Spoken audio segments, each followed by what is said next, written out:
Hello viewers, আসসালামু আলাইকুম। আশা করি সকলেই ভালো আছেন। Stay safe at home. আজকে আমি আপনাদের মাঝে নিয়ে এসেছি সেকেন্ড টিউটোরিয়াল, যেটা কিনা প্রিভিয়াস ভিডিওর সঙ্গে কানেক্টেড। আমরা প্রিভিয়াস ভিডিওটাকে দেখেছিলাম কি করে ইমেজের থেকে ব্যাকগ্রাউন্ড রিমুভ করতে হয়। এটা ডেসক্রিপশনে লিঙ্কটা দেওয়া আছে, যদি কেউ মিস করে থাকেন অবশ্যই ভিডিওটা দেখে নেবেন। তো আজকে আমি যা দেখাতে যাচ্ছি যে ভিডিও যেটা ব্যাকগ্রাউন্ড অলরেডি রিমুভ করে দিয়েছি, সেটা আমি আমার পছন্দ মতন কি করে ব্যাকগ্রাউন্ড সেট করব অথবা কালার কি করে সেট করব।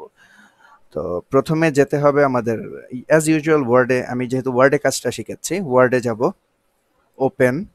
প্রিভিয়াসলি যেই ভিডিও ইমেজটা আমি সেভ করেছিলাম ডকুমেন্টটা, ওই ডকুমেন্টটা আমি সিলেক্ট করে ওপেন করছি।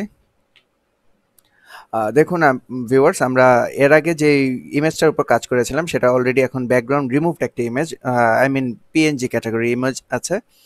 তো আমরা এখন দেখাবো এই ইমেজটিতে আমরা কি করে নতুন কোনো ব্যাকগ্রাউন্ড সেট করব অথবা কালার সেট করব। প্রথমে ইমেজটিতে ডাবল ক্লিক করতে হবে। ডাবল ক্লিক করার পর ডিজাইনে গিয়ে আপনার একদম ডান সাইডে দেখবেন পেজ কালার। বন্ধুরা বলে দিচ্ছি, পেজ কালার হচ্ছে এন্টায়ার পেজের কালারটা চেঞ্জ হবে। পেজ কালারে সিলেক্ট করুন।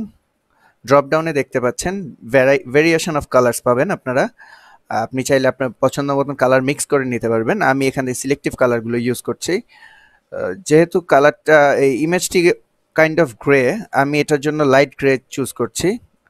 দেখুন ভিউয়ার্স, এই ব্যাকগ্রাউন্ডটা পারফেক্টলি সুটেড। দেখুন হোয়াইট ব্যাকগ্রাউন্ড থেকে আমি একটা গ্রে ব্যাকগ্রাউন্ড অ্যাড করে দিয়েছি ভিউয়ার্স। এখন ছবিটা দেখতে খুব প্রাণবন্ত লাগছে। তো ভিউয়ার্স, আপনারা চাইলে এই ইমেজে বর্ডার সেট করতে পারবেন, যার ফলে এটি ফ্রেম হিসাবে ইউজ হবে। জাস্ট ইমেজ কালারের পাশে আপনি দেখতে পাচ্ছেন পেজ বর্ডার, এটা ক্লিক করুন।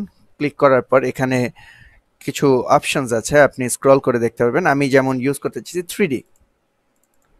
3D বর্ডার সাইজ দিব হচ্ছে 3pt। ওকে, দেখুন ইমেজের পাশে একটি বর্ডার চলে এসেছে। তো বন্ধুরা, এইভাবে আপনারা আপনাদের ব্যাকগ্রাউন্ড ফ্রি ইমেজটিতে একটি ব্যাকগ্রাউন্ড কালার দিতে পারছেন এবং বর্ডার দিতে পারছেন। অবশ্যই আপনাদের ছবিটা অথবা ফাইলটা সেভ করতে ভুলবেন না। ফাইল, সেভ অ্যাজ, আপনি যেখানে সেভ করতে চান ডেস্টিনেশনটা সিলেক্ট করুন। ফর এক্সাম্পল আমি ডেস্কটপে সেট করতে যাচ্ছি ডকুমেন্ট 2। ইউজুয়ালি আমরা ওয়ার্ড ডকুমেন্ট 97/2003-তে সেভ করে থাকি। এটা হচ্ছে আমাদের মানে কি বলে, সব পিসিতেই সাপোর্টেড। তো আপনারা এটাই ফলো করবেন। আপনাদের যদি কোনো পছন্দ থাকে, ফর এক্সাম্পল আপনারা পিডিএফে সেভ করতে পারছেন, এক্সপিএস ডকুমেন্টে সেভ করতে পারছেন। আমরা ইউজুয়ালি ওয়ার্ড 97/2003-তেই সেভ করে থাকি। তো ইয়ার্স 97/2003-তে সিলেক্ট করে আমরা সেভ দিয়ে দিচ্ছি, ডকুমেন্টটি সেভ হয়ে যাচ্ছে। তো ভিউয়ার্স, আশা করি আপনাদের ভিডিওটি ভালো লেগেছে। আমাদের ভিডিওটি ভালো লাগলে লাইক করুন, কমেন্ট করুন এবং চ্যানেলটি অবশ্যই সাবস্ক্রাইব করুন। Stay safe.